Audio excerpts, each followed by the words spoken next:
तो गंभीर सवाल है, क्या मुख्यमंत्री का ये कहना उचित है कि हर किसी को सुरक्षा नहीं दी जा सकती? इस पर भी बात करेंगे। क्या सरकार का फेल्योर नहीं है? इस पर भी बात करेंगे। ये भी समझने की कोशिश करेंगे कि आखिर जो ब्रजमंडल की यात्रा जो वहां पर निकल रही थी उस पर हमले की प्री प्लानिंग थी, सरकार ये तो कह रही है, लेकिन सरकार ने इसको रोका क्यों नहीं? ये सबसे बड़ा सवाल है। प्री प्लानिंग थी, हम भी समझ रहे हैं, मेरे पास भी दर्जनों व्हाट्सएप आए हैं जिसमें बताया गया कि किस तरह से मोनू मनेसर को धमकी दी जा रही थी। उसके अंदर मोनू मनेसर ने भी एक वीडियो डाला था। तमाम चीजें इस पर हैं, लेकिन क्या ऐसा वीडियो डला था तो किसी को किसी धार्मिक जुलूस पर पत्थर फेंकने, गोली चलाने, आग गाड़ियों को आग लगाने का क्या अधिकार मिल जाता है? इसको भी समझेंगे। और पूरे पैनल को मैं इंट्रोड्यूस कर दूं। दीप कमल जी स्पोक्स पर्सन है जेजेपी के, वो मेरे साथ हैं। थोड़ी देर में महिमा सिंह जी जुड़ेंगी, कांग्रेस की राष्ट्रीय प्रवक्ता हैं। मेरे साथ विनोद बंसल जी होंगे, विश्व हिंदू परिषद के राष्ट्रीय प्रवक्ता हैं। मेरे साथ मुफ्ती शमूम काशमी होंगे जो कि इस्लामिक स्कॉलर हैं। मेरे साथ शाहिद अली जी हैं जो कि एक एडवोकेट हैं। मेरे साथ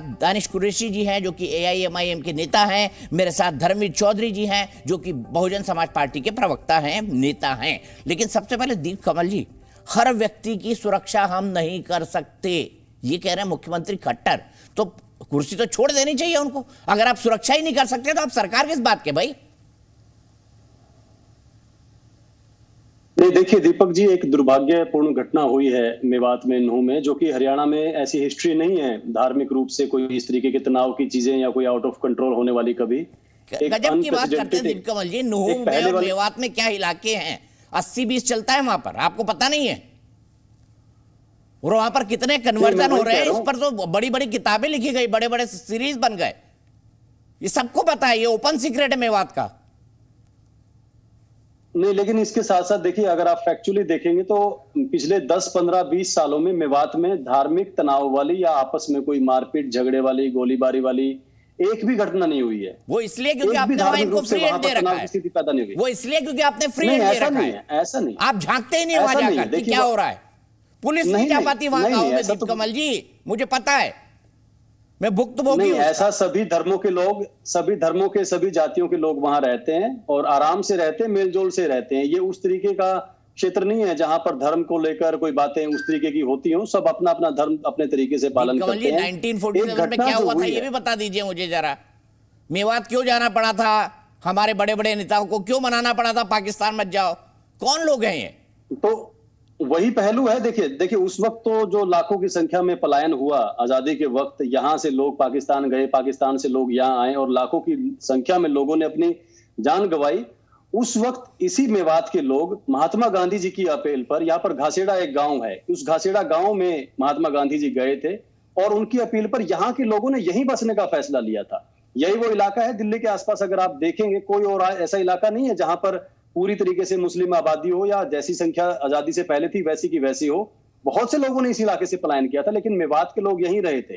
और मैं अच्छे से जानता हूं, मेरे भी बहुत सारे वहां जानकार हैं, उनकी सोच, उनका कोई नजरिया ऐसा नहीं है कि हम उनको इस तरीके से लेबल करें कि वो कोई देश विरोधी, क्योंकि दिल्ली के इतना नजदीक रहते हैं, गुड़गांव के इतना नजदीक रहते हैं। अगर ऐसी कोई सोच वाले लोग होते तो इतने सालों से ऐसा संभव नहीं है कि वो वहां रह रहे होते और कोई उन पर किसी की ऐसी नजर नहीं पड़ती या उनकी कोई ऐसी गुस्ताखी किसी को पता नहीं चलती। ये एक घटना है जो कुछ कड़ियों को जुड़कर इस हालात तक पहुंच गई है। और मुझे कम से कम इस बात का संतोष है कि परसों रात के बाद से कल पूरा दिन, कल पूरी रात और आज का अब शाम हो गई है, पिछले 36 घंटे में मेवात के लोगों ने पूरा साथ दिया है प्रशासन का और स्थिति को नॉर्मल करने की तरफ हम बढ़ रहे हैं। लगभग स्थिति नॉर्मल हो गई है वहां पर। आज दिन में 2 घंटे के लिए कर्फ्यू भी हटाया गया नूह में, मेवात में, और उसको टेस्ट किया गया। कल इसको और बढ़ाकर देखेंगे, अगर स्थिति नॉर्मल रहती है तो अगले 2-4 दिन में इसको पूरी तरीके से मेरा एक सवाल, ठीक है सब बात मान ली, हर व्यक्ति की सुरक्षा सरकार नहीं कर सकती, क्या ऐसे मुख्यमंत्री को रहने का हक होना चाहिए? ये मुख्यमंत्री कह रहे हैं। पूरे पैनल को दिखाओ भाई, दिखाते ही रहो। देखिए मुख्यमंत्री जी ने किस कॉन्टेक्स्ट में ये बात कही है वो आपको पूरा संदर्भ देखना पड़ेगा, क्योंकि पुलिस का जो काम है वो ऐसी कोई घटना होने के बाद ही अपना पूरे तरीके से काम स्टार्ट होगा। ना हो ये पुलिस का काम है दीप कमल जी, समझ लीजिए थोड़ा। ये भी पुलिस का काम घटनाओं को रोकना है, घटना होने के बाद इन्वेस्टिगेट करना नहीं है। ये भी काम है पुलिस का, लोगों में डर रहे, कानून का डर रहे और कोई भी ऐसी घटना करने से लोग डरे, ये भी पुलिस का काम है। लेकिन अगर एक घटना होगी उसके बाद ही उसके ऊपर त्वरित कार्रवाई शुरू होगी। उससे पहले अगर हम यूं कहें कि पूरे इलाके हैं, जानता हूं मैं, जहां पुलिस जा ही नहीं पाती। जहां पुलिस जा ही नहीं पाती। एक बात बताइए, मेवात के कई ऐसे इलाके हैं, और इस फैक्ट को आप भी जानते हैं, आप हरियाणा की राजनीति से जुड़े हुए हैं। दीपक जी, अगर घटना के बाद होने वाली स्थिति हम पहले से ही मेंटेन करें तो क्या पूरे देश को छावनी बना दें? सवाल यह है कि घटना होने क्यों दी दीप कमल जी? सवाल यह है, मैं वही कह रहा हूं, डर होना चाहिए, डर होना चाहिए, पुलिस का, कानून का खौफ होना चाहिए। मैं तो कह रहा हूं मेवात में जा नहीं पाती पुलिस। मेवात के कई गांव में पुलिस का घुसना मना है, डरते हैं पुलिस वाले जाने से, गोली मार देंगे, पत्थर मार देंगे। मैं कई सोशल मीडिया पे स्टेटमेंट सुना रहा हूं कि जांच के लिए कोई पुलिस आए, घुसने मत देना गांव में। नहीं, आपकी इस बात से मैं इनकार नहीं करूंगा। कुछ इलाके जरूर ऐसे हैं जहां लोग बहुत ज्यादा दबंगई दिखाते हैं। पिछले साल लगभग इन्हीं दिनों हमारे एक डीएसपी सुरेंद्र बिश्नोई, जो कि डीएसपी थे, वो हरियाणा पुलिस सर्विसेज के ऑफिसर थे, उनको यहां पर लोगों ने ट्रैक्टर चढ़ाकर माइनिंग माफिया, जो जिनको हम कहते हैं, माइनिंग के क्षेत्र में वो गए थे निगरानी करने, वहां पर एक डीएसपी की हत्या भी हुई थी। लेकिन कुल मिलाकर धार्मिक जो एंगल है, मैं उस नजरिए से आपको कह रहा हूं, धार्मिक एंगल से यहां पर तनाव की बात पहले नहीं रही है कभी। हम प्रत्यक्षदर्शी हैं इस बात के। आप ढूंढिए पिछले 15-20 सालों में आपको कोई घटना नहीं मिलेगी ना। एक मजहब विशेष को खुली छूट दे रखी, जो करना है करो, आप झांकते ही नहीं उधर। नहीं है, ऐसा नहीं है। हिंदू अलग अलग ग्रुपों के लोग, अलग अलग जातियों के व्यापारी वर्ग वहां बहुत बहुत बड़ी संख्या में रहते हैं। हाँ, नाम क्योंकि लेबलिंग अलवर और नूह जो जिला है हमारा, पूरे राजस्थान के और हरियाणा के बेल्ट को मेवात के नाम से जानते हैं। मेवाती लोग, मेव लोग मुस्लिम होते हैं, तो ये एक इंप्रेशन ऐसा जरूर है कि वो पूरा का पूरा कहीं ना कहीं मुस्लिम डोमिनेटेड ही क्षेत्र है। ठीक है कि संख्या अच्छी है वहां पर, लेकिन ऐसा नहीं है कि वहां पर कोई और लोग रहते नहीं है, या व्यापार नहीं करते हैं, या खेती नहीं करते हैं, या ड्यूटी नौकरी नहीं करते हैं। महिमा जी लेट जुड़ी, मैं उनसे डिबेट शुरू करना चाहता था, लेकिन विनोद जी मुझे बताइए, दीप कमल जी कह रहे हैं, एक तो सरकार ने कह दिया हर आदमी की सुरक्षा नहीं कर सकते, और मेवात वो कह रहे हैं कि तो सांप्रदायिक सौहार्द वाला इलाका है दीप कमल जी, यहाँ पे 10 साल से कोई दंगा नहीं हुआ। देखिए, बात यह है कि इस सच्चाई को कोई झुठला नहीं सकता कि आखिरकार स्वयं मुख्यमंत्री आकर के 3 बार नूह में आकर के प्रेस कॉन्फ्रेंस भी की, उन्होंने नूह में आकर के अधिकारियों को एड्रेस भी किया। नूह में आकर के माननीय मुख्यमंत्री जी ने वादा भी किया था कि हम वहाँ के मेवात क्षेत्र में जो मंदिर हैं उनकी सुरक्षा के लिए, उनके पुजारियों की सुरक्षा के लिए हम एंडोमेंट बोर्ड लाएंगे। आपको याद होगा दीपक जी, लेकिन वो घोषणा ही रहेगी, अभी तक उसको अमल नहीं हुआ। दूसरी बात ये थी कि वहां पर जो है, जो मेवात क्षेत्र में एक आर्मी का या कोई सीआरपीएफ का कंटोनमेंट बोर्ड भी बनाना था, कंटोनमेंट भी लगाना था, तो वो भी बेसिकली उसमें भी जो ये जिहादियों के प्रेशर के कारण आज तक वो वहां पर स्थापित ही नहीं हो पाया। तीसरी बात यह है कि उन्होंने ये कहा था कि भी एजुकेशनल इंस्टीट्यूशन से, और उनको भी सब हमको सैनिटाइज करेंगे, और जो जिहादी एलिमेंट है उनको हम उनके खिलाफ कठोर कार्रवाई करेंगे। आप देखिए कि निकिता तोमर की हत्या इसी मेवात रीजन में हुई थी ना जी, और आखिरकार ये जो कितने सारे गौ रक्षक, चाहे पुलिस बल के जवान हो या सिक्योरिटी फोर्सेस के जवान हो या हिंदू कम्युनिटी के लोग हो, उनके कितने लोगों की हत्या हुई है। और आप देखिए, जैसे कि आपने बताया कि ये बिल्कुल सच्चाई है, सच्चाई को कोई नकार नहीं सकता कि वहाँ पुलिस बल जाने में भी डरता है। ऐसे बहुत सारे गाँव है वहाँ पर, और आपको पता है कि 303 गाँव तो हिंदू विहीन हो चुके हैं। अभी 2 कमीशन की रिपोर्ट भी बाकायदा माननीय मुख्यमंत्री जी को सौंपी जा चुकी है। इसमें जैसे एक पर अपने जीडी बख्शी जी की रिपोर्ट है, और एक रिटायर्ड जस्टिस पवन कुमार की रिपोर्ट है। तो बाकायदा मुख्यमंत्री जी ने कहा भी था कि हम जो है ना इस पर कठोर कार्रवाई करेंगे, लेकिन आज तक वो कार्रवाई कहाँ गई समझ में नहीं आता। अभी जो जिस तरह की घटना घटी है, ये आप देखिए कि जिस तरह से उनके तीर्थयात्रियों को बचाने के लिए, और हरियाणा के मुख्यमंत्री ने खुद निर्देश देकर के वहां पर जो है रेस्क्यू ऑपरेशन के लिए एयर ड्रॉप करना पड़ा आर्मी को या सिक्योरिटी फोर्सेस को, तो ये अपने आप में बहुत बड़ी चूक है। वो तो आप इस बात में जब एयर ड्रॉप कर रहे हैं किसी को, सिक्योरिटी फोर्सेस के जवान को, इसका मतलब अपने आप में साफ है कि वो कोई भारत का हिस्सा नहीं लग रहा। वो तो ऐसा लग रहा है मिनी पाकिस्तान है। आखिरकार पाकिस्तान में भी हमें तो एयर ड्रॉप नहीं करना पड़ता, तो हमारे जो जाबाज जाकर के मार करके सीधे चले आते हैं, लेकिन ये तो उससे भी ज्यादा खतरनाक इलाका बन चुका है। तो ऐसी स्थिति में दीपक जी, वास्तव में बहुत जबरदस्त कॉम्बिंग ऑपरेशन चलाने की आवश्यकता है। यहाँ पर जो है हिंदुओं को सुरक्षा देने की आवश्यकता है, यहाँ पर जिहादी फोर्सेस को कड़ाई के साथ निपटने की आवश्यकता है। और यहाँ पर जो है देखिए, अनेक बार हमने देखा कि माइनॉरिटी के नाम पर जो है ना, जो यहाँ के एजुकेशनल इंस्टीट्यूशन है, हमने पिछली बार विरोध किया था, आपको याद होगा। एक एजुकेशनल इंस्टीट्यूशन में तो साफ साफ लिखा हुआ था कि seats are reserve for Muslim community. अरे कमाल की बात है, एक तरफ माइनॉरिटी की बात करते हो, जो माइनॉरिटी वास्तव में उसको तो माइनॉरिटी नहीं मानते, वहां पर जाकर जो रियल माइनॉरिटी है उसको हमले होते हैं वहां की मेजोरिटी कम्युनिटी के द्वारा, और उसके बावजूद पुलिस प्रशासन शासन मुख दर्शकों को बना रहता है। आखिर क्यों भाई? क्या उनको पता नहीं था हमारी यात्रा निकलने वाली है? लेकिन जिहादी फोर्सेस के सामने ये सारे सिस्टम नतमस्तक है। ये जो मेंटेलिटी है ना, वो बदलनी पड़ेगी दीपक जी, अन्यथा तो हिंदू समाज में बहुत जबरदस्त गहरा असंतोष बढ़ रहा है। और ये सरकार को, पुलिस प्रशासन के साथ साथ जो जिहादी एलिमेंट है, उनके जो पैरोकार हैं, आपके पहले दो लोग अभी थोड़ी देर बाद देख रहे हैं कैसे उचक उचक के उनके सपोर्ट करते हैं। नहीं, मुख्यमंत्री कह रहे हैं कि हर व्यक्ति की सुरक्षा नहीं कर सकते हम, ना पुलिस कर सकती है ना आर्मी कर सकती है। मुख्यमंत्री के इस बयान को कैसे लेते हैं आप?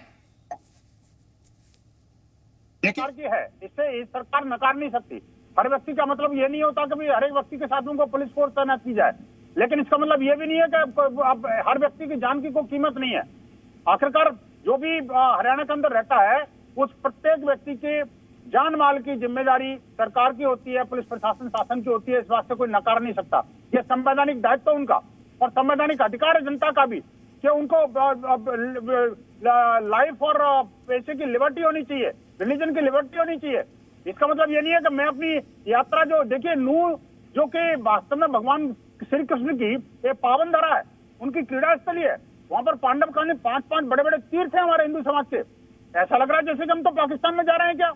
ये कैसे होगा? अभी एक बार हो सकता है दीपक जी, मैं चेहरे के कह रहा हूँ, चेतावनी दे रहा हूँ इन सबको, जिहादियों को, आखिरकार अपनी सोच को थोड़ा सा समझा के रखें, अन्यथा तो इसको इस मानसिकता को सुधारना भी आता है। ठीक है, मेरे ख्याल से बयान में हम सबको संयम बरतना चाहिए और मैं सभी लोगों से कहूंगा कि प्लीज आप एक सेंसिटिव डिबेट के अंदर बैठे, संयम बरतें, अपनी बात को कहें, लेकिन किसी के खिलाफ कोई भड़काऊ बयानबाजी न करें। मैं ये रिक्वेस्ट करता हूं। लेकिन महिमा सिंह जी, मुख्यमंत्री कह रहे हैं कि हमारे किसी की सुरक्षा नहीं कर सकते। जय हिंद दीपक जी, आपकी टीम को 5 बजे से ही मैसेज कर रही थी, आपकी तरफ से कॉल जब आया तभी हमने अच्छा, माफ कीजिएगा, मेरी गलती है, मान ली मैंने, तभी मैं जुड़ पाई।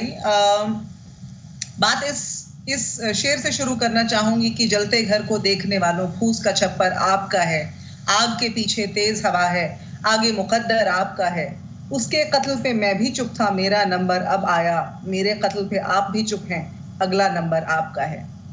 ये जो मेवात के अंदर हो रहा है, नूह के अंदर हो रहा है दीपक जी, ये हरियाणा के अंदर अभूतपूर्व है। जिस प्रदेश में मैं जन्मी, जिसे हरित प्रदेश के नाम से जाना जाता है, जिसे हरि की भूमि के नाम से जाना जाता है, यहाँ पर 1966 से लेकर आज तक सांप्रदायिक हिंसा की बात हमने न कभी सुनी थी न कभी देखी थी। लेकिन आज जब ऐसा हुआ तो बहुत सारे सवाल हमारे सामने मुंह बाए खड़े हैं, जिनका जवाब प्रशासन को देना चाहिए। और इत्तेफाक की बात तो ये है कि भाजपा के अपने नेता केंद्रीय मंत्री राव इंद्रजीत सिंह जी ने वो सवाल उठाए हैं जो आज हर हरियाणा प्रदेशवासी के मन में उठ रहे हैं। सवाल ये है कि एक शोभा यात्रा निकाली जानी थी, जिसको भाजपा के बहुत सारे प्रवक्ताओं ने चैनलों के ऊपर बताया कि सदियों पुरानी यात्रा है, 4 वर्ष से यात्रा चल रही है। आज उप मुख्यमंत्री जी ने भी बता दी है ये बात।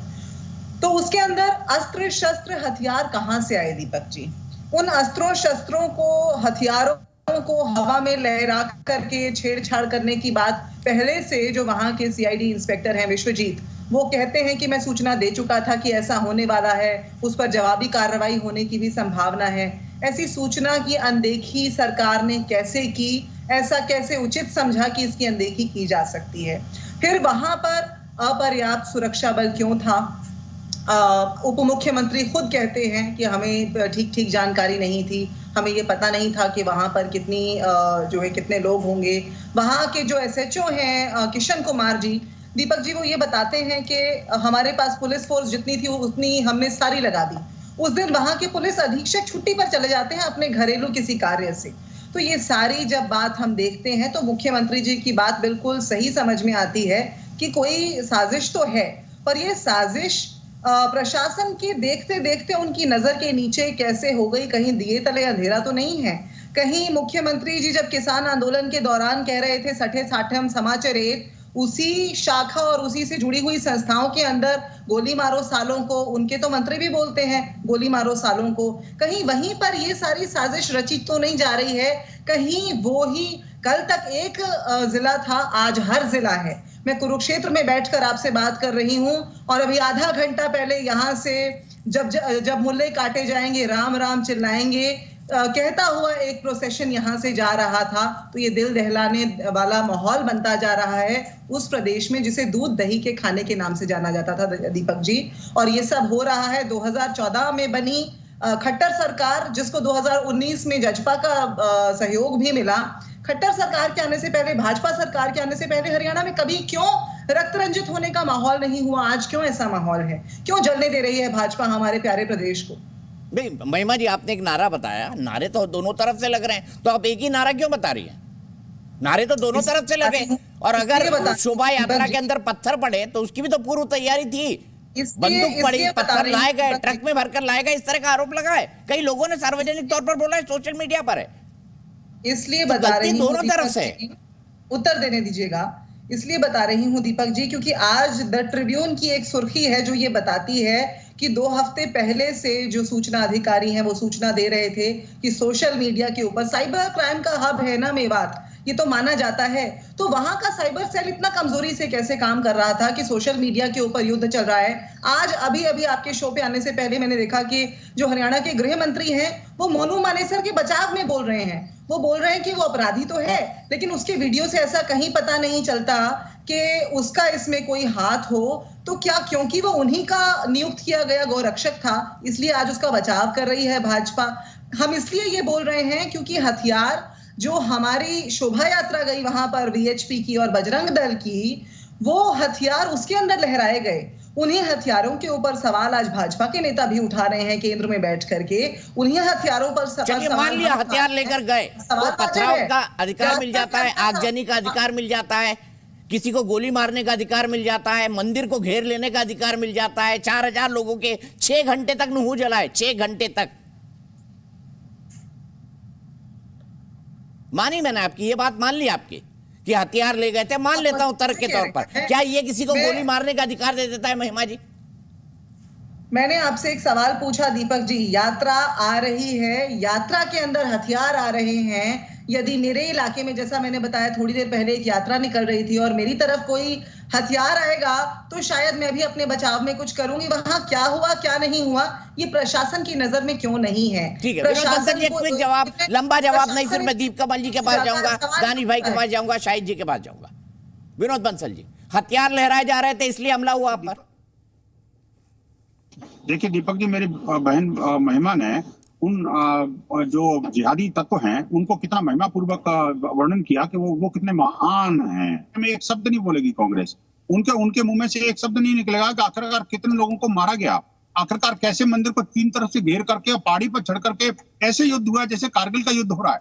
आप सोचिए, उनके बारे में ये महिमा जी एक शब्द नहीं बोलेंगी और न ही कांग्रेस को नेता बोलेंगे जो कि बार बार जो है ना वो विधानसभा में किस तरह के वक्तव्य दे रहे थे कि आखिरकार आप मेवात के अंदर घुस के तो दिखा दो। आपको याद नहीं है महिमा जी, जो मामन खां का जो वक्तव्य है या आफ्ताब का वक्तव्य है, या क्या करा था कच्चा खा जाएंगे।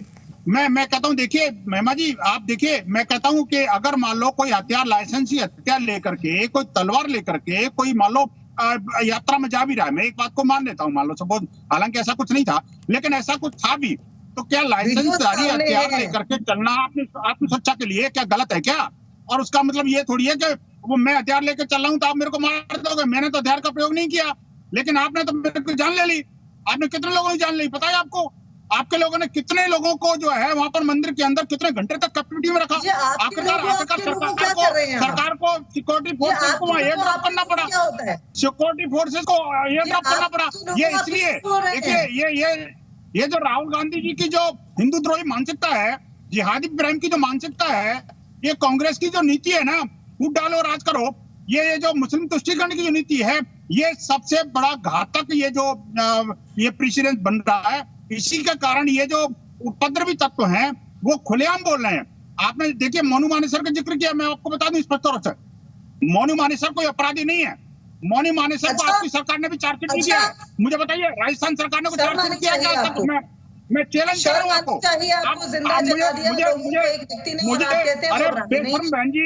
बेशरम बहन जी, मुझे ये बता दीजिए कि आखिरकार जिस शर्म की आप बात कर रही हैं, आपकी सरकार ने कोई चार्जशीट दाखिल किया अभी तक मनुमान सर के खिलाफ? बताइए ना। नहीं विनोद जी प्लीज प्लीज बताइए, इस तरह का शब्द मत बोलिए बेशर्म बहन जी। विनोद जी प्लीज प्लीज महिला का सम्मान कीजिए, आपकी साथी प्रार्थना है वो, हर किसी का सम्मान करना चाहिए। महिमा जी आपका जवाब, फिर मैं आगे बढ़ूंगा।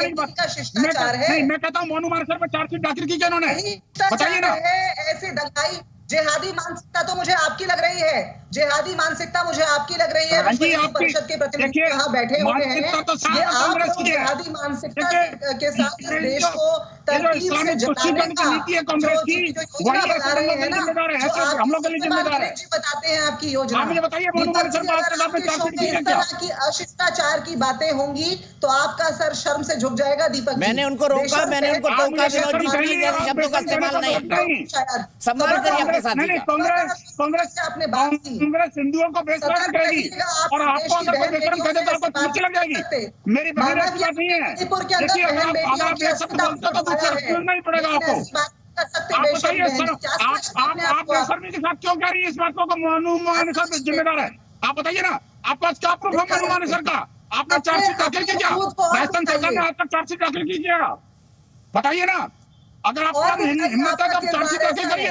आपके मंत्री ने कहा था कि मनुमान सर के ऊपर कोई केस नहीं है और आप मनुमान सर के आड़ लेकर के हमारे ऊपर हमला कराएंगी। मनुमान सर की आड़ लेकर के आपको चारों तरफ से वो पाकिस्तान की तरह हमला करोगे। आप हमारे सिक्योरिटी फोर्सेस को हमें ये ड्रॉप करना पड़ेगा।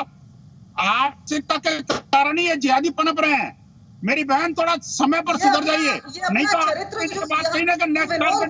अच्छा विनोद जी अब रुक जाइए, महिमा जी जवाब दे, फिर मैं आगे बढ़ूंगा। महिमा जी आपका जवाब। विनोद जी प्लीज रुक जाइए। महिमा जी लेकिन शब्दों की मर्यादा रखें प्रिया। शब्दों की मर्यादा की बात आपके मुंह से तो अच्छी नहीं लगती और अपने चरित्र का जो प्रमाण आपने यहाँ दिया है, मेरा हिंदू धर्म ये नहीं सिखाता। जन्म से हिंदू हूँ, धर्म से हिंदू हूँ,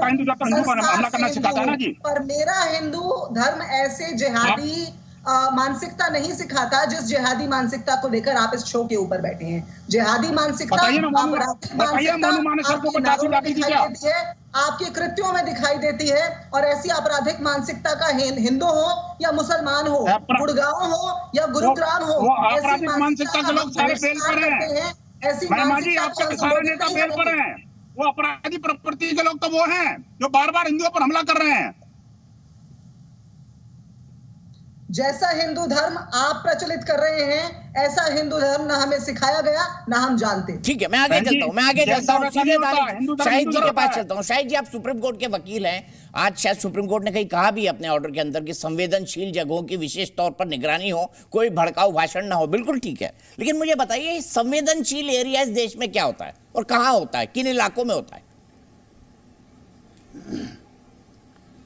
दीपक भाई, बड़े अफसोस के साथ मुझे कहना पड़ रहा है कि भड़काऊ भाषण तो आपके टेलीविजन चैनल पर चल रहा है इस वक्त। मैंने रोका सबको और मैंने ये भी बोला संयम से बोले।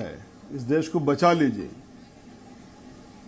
प्लीज, खुदारा इस देश को बचा लीजिए। ऑलरेडी बॉयल, हरियाणा पूरा बॉयल है, यूपी बॉर्डर्स बॉइल्ड हैं, दिल्ली में भी बहुत ज्यादा परेशानी है, लोग सफर नहीं कर सकते हैं, लोग मस्जिदों में नमाज पढ़ते हुए जान से मार दे रहे हैं, जला दे रहे हैं, लोग मंदिरों पे हमला कर रहे हैं, मस्जिदों पे हमला कर रहे हैं, गिरजाघरों पे हमला कर रहे हैं। आप क्या कर रहे हैं? कहां जला दिया गया भाई, बताइए ना। मैं बिल्कुल वही मैं कह रहा हूं, बिल्कुल वही मैं कह रहा हूं। तो इसको बचा लीजिए, पूरे देश को बचाने का वक्त है। इसमें भड़काने का बचाने का तरीका है, आप भी आग लगा रहे हैं बचाने के नाम पर। इस तरह के अल्फाज इस्तेमाल कर रहे हैं। जब मैं अच्छी बात कह रहा हूं तो मैं आग लगा रहा हूं, और ये जो आग लगा रहे हैं ये बड़े अच्छी बात कर रही है। मैंने कहा कि आग न लगाइए, भड़काऊ भाषण। मैंने तो आपसे पूछा संवेदनशील इलाका क्या होता है? शाहिद अली जी बताइए ना। पूरी तरह से हेट स्पीच चल रही है और आपके सामने चल रही है और उस पर आपको कोई इंटरफेरेंस नहीं है। मैं अगर कह रहा हूं देश को बचाने के लिए प्लीज ये सब चीज बंद कर दीजिए। तो आप कहां से ये कहा आ गया कि नमाज नहीं पढ़ने दे रहे हैं, सफर नहीं कर पा रहे लोग? आपने कमाल कर दिया दीपक जी। शाहिद अली जी, ये कहां से आया? मैंने अभी सफर में रेलवे उसमें आपके रेल के अंदर जो अभी 3 लोगों को मारा गया है और एक उसमें अब इससे रेल को जोड़ दिया आपने। ठीक है, अब शायद अली आप सफर नहीं होता क्या दीपक जी? आपको शर्म नहीं आती जरा सी भी? आपको शर्म नहीं आती जरा सी भी? देश जल रहा है, टूट रहा है और आपको इन चीजों में मजा आ रहा है। देश को बचाने के लिए कभी कुछ नहीं करेंगे क्या? क्या ये सत्य नहीं है कि 3 लोगों को ट्रेन के अंदर चुन के मारा, दूसरी बोगियों में जाकर के? क्या ये सच नहीं है क्या कि गुड़गांव के अंदर ही एक हाफिज को मस्जिद में जला करके मारा? क्या ये सच नहीं है कि नूह के अंदर मंदिर को घेर लिया गया लोगों ने? क्या ये सच नहीं है? चाहे किसी ने भी किया, हिंदू ने किया, मुसलमान ने किया, जिसने भी किया, उसको सख्त सजा मिलनी चाहिए। क्या ये सच नहीं है कि एक वांछित अपराधी लोगों को जला के मार देता है, उसको आपने खुला छोड़ रखा है, वो लगातार लोगों को भड़का रहा है और वहां पर वो आ रहा है, भड़काने की वजह से तमाम देश टूट रहा है, सोसाइटी टूट रही है, समाज टूट रहा है? क्या ये सच नहीं है? मैं किसी एक धर्म विशेष के लिए नहीं कह रहा हूं, जो भी गुनहगार हैं, जिस भी धर्म के गुनहगार हैं, उनको सजा मिलनी चाहिए। और प्लीज आपके टेलीविजन के माध्यम से और तमाम टेलीविजन के माध्यम से ये हेट स्पीसीज रुकवा देनी चाहिए। आज सद्भावना की जरूरत है, आज देश को जोड़ने की जरूरत है, सद्भावना रैलियां हो रही शाहिद भाई, आप मेरे सवाल का जवाब ही नहीं दे रहे। और ये संवेदनशील इलाके देश में क्यों बन गए शाहिद अली जी? संवेदनशील इलाके, वही मैंने अर्ज कर रहा हूं सर, ये जो लगातार चल रही है और ये आज से क्यों बन गए संवेदनशील इलाके? लोगों को जला के मार दिया जाना, ये सब कुछ कर देना। दानिश जी बताइए, ये संवेदनशील इलाके क्यों बन जाते हैं और कौन से इलाके संवेदनशील होते हैं, मुझे ये भी बताइए। देखिए, सबसे पहले तो मैं आज एक बात का बड़ा अफसोस है कि प्रदेश के मुख्यमंत्री ने जो जिम्मेदारी की ओथ ली थी, उस ओथ को एक तरीके से, मतलब ये मेरा पर्सनल मानना है कि कहीं ना कहीं वो डिस्कार्ड कर दिया है, ये कहकर कि सारे लोगों की सुरक्षा नहीं की जा सकती, क्योंकि देश में सरकार की जिम्मेदारी दानिश भाई, यही बात मैंने अपने ओपनिंग स्टेटमेंट में कही, बिल्कुल यही बात कही और यही सवाल दीपकमल जी से पूछा, क्योंकि बीजेपी का यहाँ कोई बैठा नहीं है। मैं आपकी बात को डिनाई नहीं कर रहा हूं, मैं तो जो बात है उसको तो मैं अपनी बात रखूंगा या नहीं रखूंगा। तो सबसे पहला तो सवाल यह है कि जो ओथ उन्होंने ली है वो कहीं ना कहीं मुझे लगता है कि एक तरीके से तो वो खत्म हो गई, क्योंकि उन्होंने जो गैर जिम्मेदाराना बयान दिया है मुख्यमंत्री के तौर पर, वो नाकाबिले बर्दाश्त है। दूसरे नंबर की बात कि जो पूरा माहौल जिस तरीके से बना, और कहीं ना कहीं मैं तो ये कह रहा हूं कि अगर सरकार के तौर पर जो महकमे में, पुलिस महकमे के जो लोग हैं, ये लोग अगर जिम्मेदार है तो उनके खिलाफ अब तक कार्रवाई क्यों नहीं की गई? और अगर वो जिम्मेदार नहीं है तो फिर कौन जिम्मेदार है? ये चीजें निकल के सामने आनी चाहिए। सुनिए, यहां हम ये सवाल कर ही नहीं रहे कि किसने किया और किसने नहीं किया, क्योंकि लोग सामने आए, लेकिन जो हालात बने कहीं ना कहीं, इसके लिए सबसे पहली जिम्मेदारी तो सरकार की बनती है। देखिए, बीच में मत बोलिए, देखिए बीच में इस जाहिल आदमी को बोला बीच में इंटरप्ट ना करे। Danish ji, language control please. Danish ji, language control. मैंने विरोध जी को भी रोका, आपको भी रोक रहा हूँ। Language control please. आप बोल रहे थे, मैं सुन रहा था, आप उनको सुनने के बर्दाश्त नहीं है, तो फिर कैसे बात होगी बताइए? नहीं बताइए, फिर कैसे बात होगी बताइए? ये जी न्यूज है, ये कंपाउंडिंग सही नहीं करेगा आपकी। इस तरह की बेहुदा बातें मत करना। अगर आपका तथ्य नहीं है, सत्य नहीं है तो चुप हो जाना, लेकिन इस तरह के हथियार मत चलाना यहाँ पर। तमीज हिंदू समाज को सिखाने की आवश्यकता नहीं है। अरे तुम हिंदू हो ही कहां, तुम तो पागल हो। इस तरह की बात प्लीज, आपके साथी है, पहले सम्मान कीजिए ना इतना। दानिश जी प्लीज, हिंदू हो नहीं सकते, तुम हिंदू नहीं हो सकते। ये कुत्ते को कैसे बोला? तुम हिंदू नहीं हो सकते विनोद बंसल, तुम हिंदू नहीं हो सकते। अरे आप सर्टिफिकेट क्यों बांट रहे भाई? आप क्यों सर्टिफिकेट बांट रहे हैं? आपने फैक्ट्री खोली है सर्टिफिकेट बांटने की। सर्टिफिकेट वो काहे सर्टिफिकेट ले घूम रहे हैं भाई? जब बात मैं आपसे कर रहा हूं, बात सरकार की है, आपका कोई बीच नहीं है, काहे इंटरवेंशन कर रहे हैं उसमें? सवाल यहां आके ये खड़ा है कि सबसे बड़ा सवाल ये है कि नासिर और जुनूद की हत्या हुई, तब से ये पूरा मामला संज्ञान के घेरे में है। मुझे ये बताइए कि आपके पास हथियार हैं, आप सोशल मीडिया पे दिखा रहे सब कुछ, उसके बाद ये ऐलान कह रहे हैं कि हम यहां आएंगे वहां आएंगे। दानिश कुरैशी जी, एक सवाल पूछा, जवाब नहीं दे रहे हैं। आज सुप्रीम कोर्ट में भी ये बात हुई, हेट स्पीच नहीं होना चाहिए, बिल्कुल ठीक, भड़काऊ बयानबाजी ना हो, बिल्कुल ठीक, सबकी सुरक्षा का ख्याल रखा जाए, बिल्कुल ठीक। पर मुझे आप एक बात बताइए, ये क्या है? संवेदनशील एरिया क्या है और ये कौन से इलाके जो संवेदनशील होते हैं और क्यों बनते हैं? समझाइए मुझे थोड़ा। मैं बताऊं, संवेदनशील इलाके ऐसे होते हैं जहां मिली भगत के जो लोग हैं, जो अपने पर्सनल मफाद के लिए मोनू मानेसर जैसे हत्यारों को सपोर्ट करते हैं, और जब वो जाके उनके सपोर्टर जाके जिस तरह के दंगा फैलाते हैं, जिस तरह का दंगा फैलाते हैं, ये जो इलाके बनते हैं ये संवेदनशील होते हैं, जिसको आज सुप्रीम कोर्ट ने भी कहीं ना कहीं ऑब्जर्व करने की कोशिश की है। और ये बताइए, जहां पर मुसलमान ज्यादा है, माफ कीजिए शब्द इस्तेमाल कर रहा हूं, मेरे मुसलमान भाई ज्यादा हैं, वो इलाके क्यों संवेदनशील होते, जरा ये बता दीजिए। कहां संवेदनशील है? मैं रहता हूं, आ जाइए आप देखिए, कुछ भी नहीं है, कोई परेशानी नहीं है। आप रहते हैं वहां कोई परेशानी है बताइए? और भी शाहिद भाई रहते, पूछिए वहां कोई परेशानी है? नहीं है। और भी कोई, काश्मीर साहब भी है शायद, वहां कोई परेशानी है? परेशानी वही है कि जिस तरीके से, जिस तरह फैनेटिक ऑर्गेनाइजेशन को भारतीय जनता पार्टी, मैं सीधे मुफ्ती शमूम काश्मीर जी के पास चलता हूं। काश्मीर साहब, ये संवेदनशील इलाके क्या है इस देश में, क्यों बने, कब से बने? महिमा जी इसका तुरंत बाद में आपके पास आ रहा हूं। दीपक जी, 1947 से पहले हम लोग, हमारी मिलीजुली आबादियाँ होती थी, एक दूसरे से के कल्चर से, एक दूसरे से के दुख सुख में शरीक रहते थे, हिंदू और मुसलमान नहीं।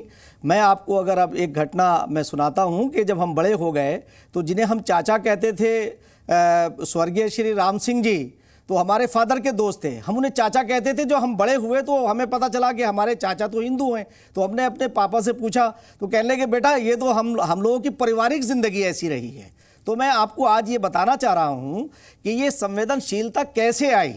ये दरअसल 1947 के बाद जब से देश आज़ाद हुआ है, मुसलमानों के कुछ ऐसे तथाकथित लीडर्स ने मुसलमानों को ऐसा भरमाया है कि उन्हें एक तो एजुकेशन से काट कर रखा, और एजुकेशन के साथ साथ उन्हें ऐसा भरमाया कि कोई आपका दोस्त है, कोई आपका दुश्मन है। यानी एक पार्टी विशेष को और एक संगठन विशेष को मुसलमानों का दुश्मन करार दिया, और उसका नतीजा ये हुआ कि ये दूरियां बढ़ती चली गई।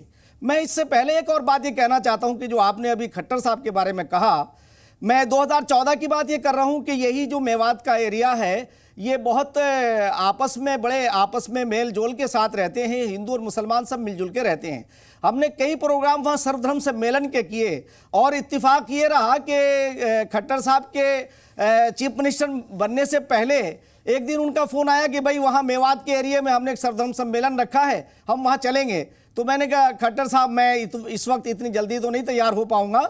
और इत्तेफाक देखिए उसके बाद वो मुख्यमंत्री बन गए। तो वो बहुत बड़े शरीफ आदमी हैं, और राजनीति में वो ऐसी बात, मैं समझता हूँ इंटेंशन उनका ये कहना नहीं था कि हम किसी की सुरक्षा नहीं कर सकते। बड़े मासूम चीफ मिनिस्टर है, हर घर के ऊपर पहरा नहीं लगाया जा सकता। मासूम चीफ मिनिस्टर है। नहीं, मैं जो नहीं कहना वो कह गए भावनाओं में। नहीं, देखिए मैं आपको बताऊं, ये चीजें दीपक जी, कभी कभी कोई चीज निकल जाती है मुंह से तो वो पकड़े नहीं चाहिए। एक वो बहुत निकल संवेदनशील उसको लेके तनाव है, सोशल मीडिया पे तमाम पोस्ट आ रही हैं, जुलूस निकलता है, उस पर पथराव होता है, मंदिर में लोगों को बंधक बना लिया जाता है, उसके बाद पूरे राज्य में हिंसा फैलती है।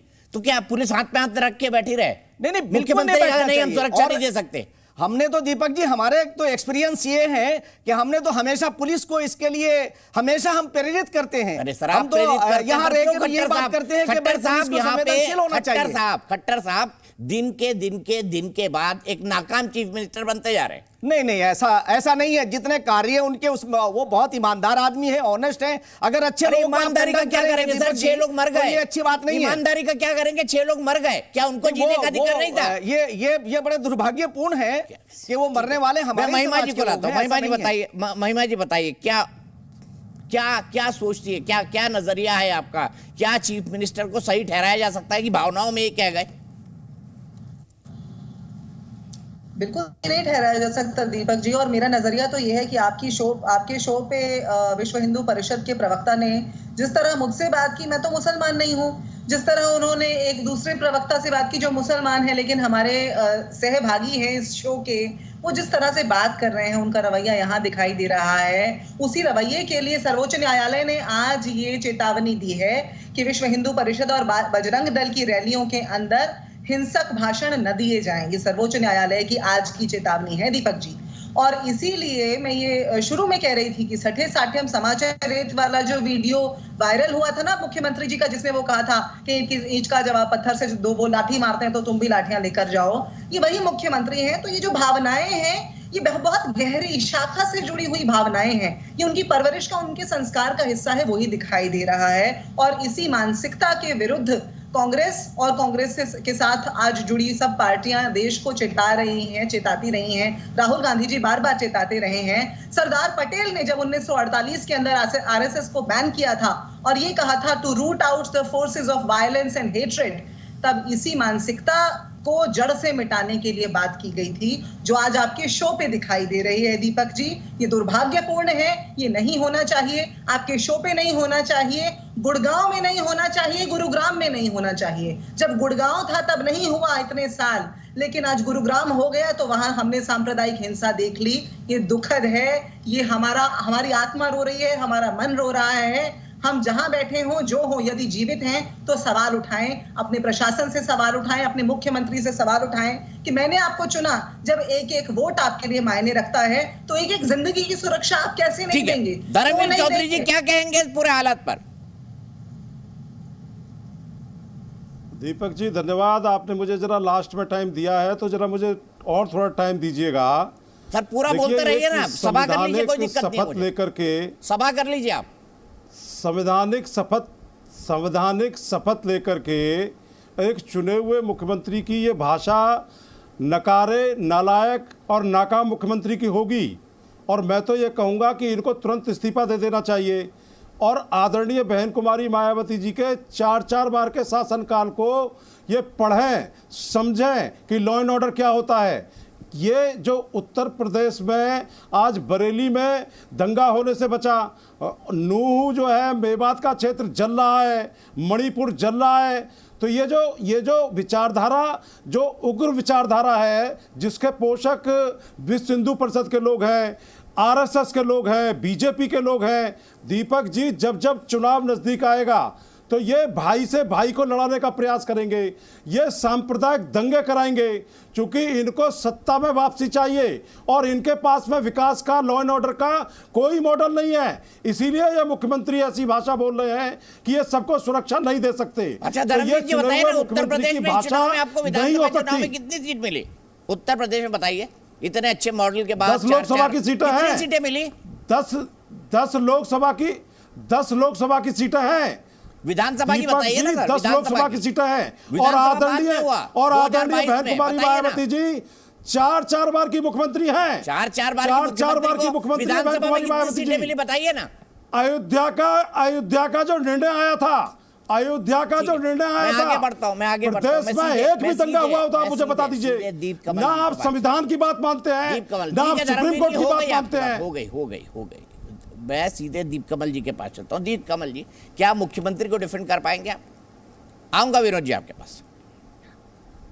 नहीं दीपक जी, मैं उन्हें डिफेंड नहीं कर रहा हूं। मैं सिर्फ ये बताने की कोशिश कर रहा हूं कि किसी घटना के होने से पहले और घटना के होने के बाद जो कानून व्यवस्था का, पुलिस का, प्रशासन का जो काम होता है वो अलग अलग लेवल पर, अलग अलग डिग्री पर होता है। तो देश में अगर हम यूं कहें कि हर गली, हर चौराहे पर पुलिस की चौकी होनी चाहिए, हर जगह पर पुलिस के जो हथियार हैं उनके साए में लोग रहे, तो ये भी कोई प्रैक्टिकल बात नहीं है। हाँ, ये बात ठीक है, ये बात ठीक है। मैंने शुरू में सोशल मीडिया पे 3 दिन से चल रहा है, तमाम मैसेजेस में दिखा रहा हूं, दोनों तरफ से तमाम मैसेज है। सरकार का काम क्या है? सरकार का काम है कि उनको समझे, उनको रोके, बात करे। करी आपने, और गजब बात है। उस दिन फैमिली की छुट्टी पे चला गया एसपी साहब। गजब कानून व्यवस्था है। नहीं, वो पहले से नहीं, जिले के एसपी पहले से। अगर कोई कह रहा है कि उसी दिन गए छुट्टी पर तो गलत जानकारी है। वो कई दिन पहले से छुट्टी पर है और जिले का एसपी का जो कार्यभार है वो दूसरे जिले के एसपी को पहले से ही दिया जा चुका था। हाँ, ये बात जरूर है कि ऐसी कोई घटना हो रही थी तो अगर लोकल एसपी वहां पर रेगुलर एसपी होते तो शायद और ज्यादा अच्छे तरीके से कर पाते। और दुष्यंत चौटाला जी ने पहले दिन ही बात कही, कहीं ना कहीं उसकी व्यवस्था बड़ा अच्छा सुशासन है, उसको लेकर जो मैनेजमेंट, खट्टर जी का बड़ा अच्छा सुशासन है। मैं नहीं कर रहा हूँ। मैं फिर से, आप अगर मुझे मौका देंगे तो मैं रिपीट भी कर रहा हूं हमारी इस बात को कि कहीं ना कहीं प्रशासन की तरफ से और जो आयोजक थे उनकी तरफ से तालमेल में, या फिर जो जितने अच्छे तरीके से वो यात्रा होनी चाहिए थी उसमें कोई ना कोई कमी रही। लेकिन उसके साथ जो आप बात कह रहे हैं, ये नहीं बोल रहे कि यात्रा पर जिन्होंने मारा वो गलत किया। आप तो प्रशासन को जिम्मेदार ठहरा रहे हैं, मेरा वो नजरिया नहीं है दीपक जी। मैं उसी बात पर आ रहा हूं, मेरा वो नजरिया नहीं है जो हम डिबेट में भी देख रहे हैं। पार्टी का नाम, पार्टी का प्रवक्ता होते ही हम इमेजिन कर रहे हैं कि वो इस जाति की बात करेगा, इस धर्म के पक्ष की बात करेगा। दूसरी पार्टी का प्रवक्ता दूसरे धर्म के पक्ष की बात करेगा। ये एक सोच हो गई है। और जो आपने बीच में कहा कि अब आप बीएसपी के साथी से पूछ रहे थे कि अगर वो इतने सबको साथ लेने वाली राजनीति कर रहे हैं तो फिर उनको हाशिए पर क्यों चले गए हैं, क्यों उनकी अब विधानसभा तक में सीटें नहीं आती है। अगर देश के लोग वोट जाति धर्म के हिसाब से दे रहे हैं तो राजनीतिक लोगों का तो फर्ज है लोगों के वोट लेना, उनके वोटों के हिसाब से काम करना। मेरी एक शिकायत है, जो आपके स्क्रीन पर तस्वीरें दिख रही हैं, जो सारे टीवी चैनलों पर दिख रही है, वो सारी परसों की है। नूह परसों जला, लेकिन टीवी पर नूह आज भी जल रहा है। अरे भाई, तस्वीर में टाइम भी लिखा हुआ है, डेट भी लिखी हुई है। तस्वीर में टाइम भी लिखा हुआ है, समय भी लिखी हुई है, डेट भी लिखी हुई है। आप बताइए ना कि आज स्थिति कंट्रोल में है, आज कर्फ्यू में ढील दी गई है। पिछले 36 घंटे से एक छोटी सी भी घटना वहां पर नहीं हुई है। दोनों पक्षों के लोग बैठकर शांति वार्ता कर रहे हैं। प्रशासन के कंट्रोल में सब कुछ है। और कल से 3 से 5 बजे के बीच में हर रोज कर्फ्यू में ढील रहेगी। जैसे ही और स्थिति सामान्य होगी, पूरे दिन के लिए खोल दिया जाएगा। परसों की घटना से आज दक्षिण भारत में दिक्कत है। मुंबई में लोग चिंता में हैं, नागालैंड में लोग चिंता में। मेरे पास दक्षिण भारत से फोन आए हैं, आज फोन आए हैं परसों की घटना को लेकर कि क्या हो रहा है हरियाणा में, क्या हो गया, सब ठीक तो है। ये चीज हमें साथ में बतानी होगी कि अब कोई दिक्कत नहीं है, ये परसों की घटना है। परसों परेशानी हुई, जाने गई है और पुलिस काम कर रही है। 116 लोग अरेस्ट हो चुके हैं, 90 लोग उनके अलावा हिरासत में हैं, 41 एफआईआर हो चुकी है। उसके हिसाब से काम हो रहा है। सारा सोशल मीडिया पुलिस की निगरानी में है, सब कुछ कंट्रोल में है। चीज धीरे बिगड़ी है तो थोड़ा सा वक्त तो दीजिए उनको ठीक होने की, ना कि उनका जो माहौल है वो हम पूरे देश में फैला दें। अब सब जगह ये चिंता हो कि नूह में ये हो गया, नूह में हो गया, तो हम अपने यहाँ पे भी आसपास देखें कि पड़ोसी किस जाति का है, किस धर्म का है, उससे मुझे खतरा तो नहीं है, और पहले से खतरा मान के उसके खिलाफ हम कोई एक्शन लेना शुरू कर दे। ये तो देश के लिए ठीक नहीं है ना। और कम से कम जो राजनीतिक दलों के लोग हैं, थोड़ा सा 2 दिन का धैर्य रख ले, धर्म के हिसाब से राजनीति ना करें। ये स्थिति सामान्य हो जाए, पूरा साल बचा है, चुनावी साल है अगला, बाद में और बातें कर लेंगे। कम से कम आज जो खतरा है हमें कि नूह की बात पूरे देश में ना फैले, कहीं कश्मीर में वो बात ना हो, बंगाल में वो चर्चा ना चल पड़े। दीप कमल जी मुझे बताइए, मनोहर लाल खट्टर जी ने जिस तरह से नूह को हैंडल किया, कानून व्यवस्था को हैंडल किया, जिस तरह से इस पूरी सिचुएशन को हैंडल किया, आपको लगता है उनको 10 में से 10 नंबर मिलने चाहिए? कितने नंबर देंगे 10 में से मनोहर लाल खट्टर जी को, इस कानून व्यवस्था को संभालने के लिए जो उनकी प्राइमरी जिम्मेदारी है? देखिए, परसों की घटना पर मैं अफसोस भी जता चुका हूं और ये कह चुका हूं कि कहीं ना कहीं फेल्योर रहा है। लेकिन परसों रात के बाद से और कल पूरा दिन, कल पूरी रात और आज का दिन प्रशासन ने अच्छा काम किया।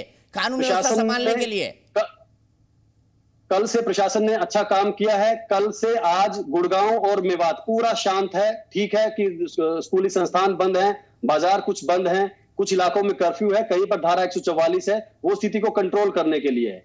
कल और आज बिल्कुल ठीक है। देश में कम से कम ये मैसेज आप भी दे दीजिए कि कल और आज पूरा बिल्कुल ठीक है। जो सारी आगजनी की तस्वीरें हैं वो परसों की हैं। सर, आज को ये चिंता ना माने कि आज जल रहा है, तारीख लिखा हुआ है, समय लिखी हुई है, जगह लिखा हुआ है, तो ऐसा नहीं है कि अभी हो रहा है, ये बता रहे हैं हम, सब कुछ लिखा हुआ है उसके अंदर। महिमा सिंह जी, आप कुछ कहना चाह रही है, बताइए। दीप कमल जी की बात पर लोग आपको सुनने के लिए हैं। दीपक जी, आप एक लाइन कह देंगे तो देश को तसल्ली हो जाएगी। चलिए, मैं एक लाइन कह देता हूं कि भाई नूह, गुरुग्राम और आसपास के इलाकों में पिछले 36 घंटे से कोई घटना नहीं हुई है। सरकारी पार्टी के प्रवक्ता दीप कमल जी का यह दावा है। लीजिए, मैंने कह दिया। और ये जो तस्वीरें हैं ये पुरानी है। महिमा सिंह जी, क्या कहेंगे आप? मुझे खेद इस बात का है कि हाँ, आज भाजपा के प्रवक्ता नहीं है तो उनके सहयोगी जो हैं जजपा के प्रवक्ता बोल रहे हैं, उनसे ही पूछ लेना चाहती हूँ। दीप कमल जी सुलझे हुए वक्ता भी हैं, उनसे ही पूछ लेना चाहती हूँ कि आज पूरे प्रदेश में 22 के 22 जिलों के अंदर आज इस सारी घटना के बावजूद बजरंग दल के प्रोसेशंस निकाले गए, जुलूस निकाले गए, उसके ऊपर नियंत्रण क्यों नहीं रखा गया? इससे आप अभी बात कर रहे हैं कि भड़काऊ बातें नहीं होनी चाहिए, क्या इससे भड़काऊ नहीं होगा? क्या इससे लोगों के अंदर की, मैंने ऐसे एक जुलूस को देखा, मेरे अंदर हिंदू होते हुए जब डर पैदा हुआ, तो मैं समझती हूँ कि हमारे मुसलमान भाइयों या दूसरे जो माइनॉरिटीज हैं उन जनसंख्या के लोगों के अंदर किस प्रकार का डर या किस प्रकार का खौफ पैदा हो रहा होगा, उसकी हम कल्पना भी नहीं कर सकते। ठीक है, दीप कमल जी जवाब दीजिए, फिर मैं विनोद बंसल जी आ रहा हूँ। दीप कमल जी के बाद आप ही के पास आ रहा हूँ, जवाब दीजिए महिमा जी। देखिए, दोनों पक्ष इसके अंदर, एक तो अगर राजनीतिक दल कोई भी अपने फायदे के लिए, देश का माहौल बिगाड़ने के लिए, हरियाणा का माहौल बिगाड़ने के लिए, और उसमें अगर कोई फायदा देखता है तो वो बहुत ही दुर्भाग्यपूर्ण है।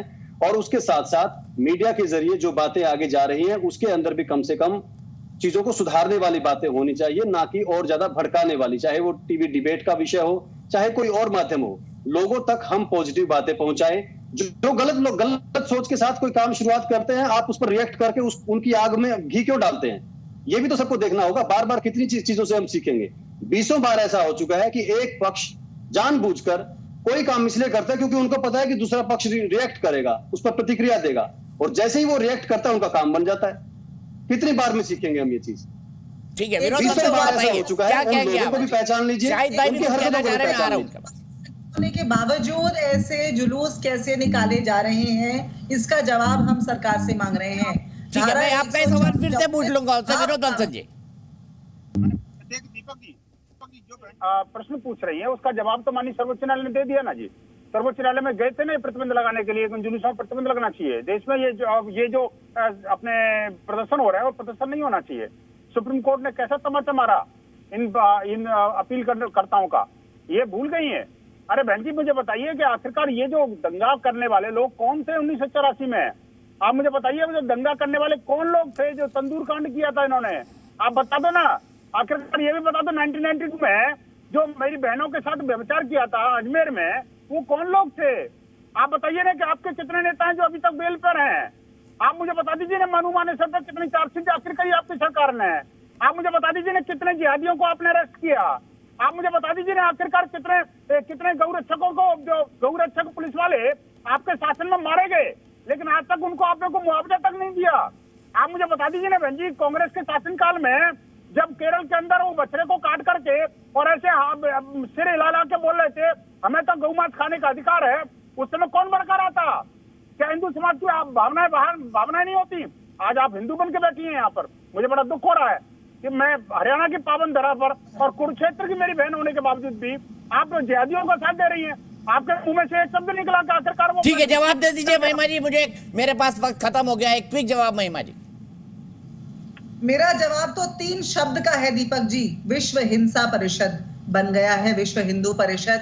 और ये दुखद है एक हिंदू के लिए, जिस तरह की बातें अभी यहाँ पर विश्व हिंदू परिषद के प्रवक्ता ने की है, वो बातें प्रमाण देती है। उन बातों से तो मैं यहीं पर रुकूंगा, विनोद जी बीच में नहीं प्लीज, मैं यहीं पर रुकूंगा।